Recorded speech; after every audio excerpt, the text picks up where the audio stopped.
بسم اللہ الرحمن الرحیم السلام علیکم ورحمۃ اللہ وبرکاتہ۔ ناظرین گرامی، اچھی صحت کا راز۔ حجاج بن یوسف کے دور میں دنیا کا ایک نامور معالج گزرا ہے۔ شعیب بن زید حجاج نے اسے اچھی صحت کا نسخہ لکھوا لیا۔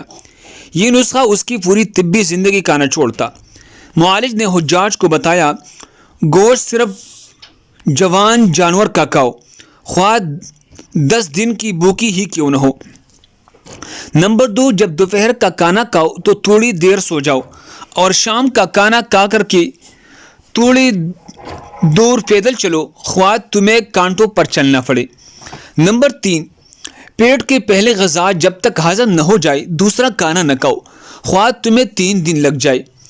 نمبر 4، جب تک واش روم بیت الخلاء نہ جاؤ، سونے کے لیے بستر پر نہ جاؤ، خواہ تمہیں ساری رات کیوں نہ جاگنا پڑے۔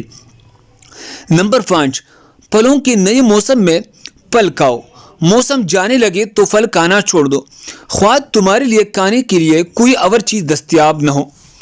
نمبر 6، کھانا کھا کر پانی پینے سے بہتر ہے تم زہر پی لو ورنہ کھانا ہی نہ کھاؤ۔ اللہ ہم سب کو اس پر عمل کرنے کی توفیق عطا فرمائے۔ دوسرے مسلمانوں کے فائدے کے لیے آگے ضرور شیئر کریں۔